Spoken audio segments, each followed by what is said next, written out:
I live in Phoenix, and I play in a blues and swing band, and this was basically one of our biggest gigs that night. We were playing at a very classy setup called the Desert Botanical Garden outdoors. It was sold out. It was a pretty big show, 250 people for each of two shows.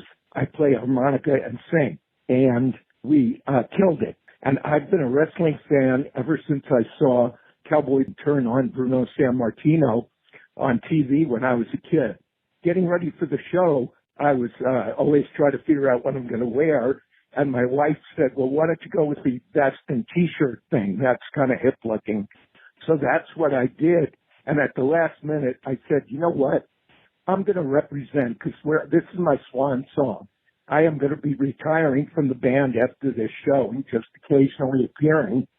So I'm going to wear my Pro Wrestling Tees Chicago T-shirt with a bear in the wrestling ring. And that's what I wore. And at the end of the show, some people came up to the stage, usually to congratulate us or ask us questions. And a very, very nice woman came up and she said, I see you wearing that T-shirt. So are you a fan of Chicago wrestling? And I said, oh, yeah, I'm into it. And she said, well, do you know Colt Cabana? And I said, Colt Cabana, he's my man. I love him. And she said, well, he's my nephew. And I was so excited to meet your aunt, Colt. She took my email, and you were kind enough to email me back. Aunt Steffi, what a mensch. Aunt Steffi, she saw Chicago, she saw wrestling, Phoenix, Arizona. She had to interject. That's what a Jewish aunt will do.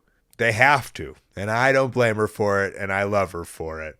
And hey, I told you at the top of the show, if you were that person calling your story, and you were that person, and you called in that story, my aunt texted me. She's like, you have to call me right now. And I'm just thinking like, I don't know. She's an older woman. Her husband's an older man. My parents are old. They all live in Arizona. Has something bad happened? I was kind of freaked out. My heart jumped a couple of beats. I get on the call and she's like, we met a guy. We went to see a show. It was a great show. They were great. He had this shirt on. I had to go up to him. And she was like, he loved you. He knew exactly who you were. And I got to hear the whole conversation from her point. She gave me his name. I looked on my old emails. I was like, I wonder if he's emailed me before. And he had. So I replied to that email. He seemed to be very thrilled with it that he called in the show and now is anonymously telling the story to all of you. So I can't plug his jazz band, A, because it's anonymous, and B, because he retired. He's done. That was his last gig. I saw a video of it. They were very good, too.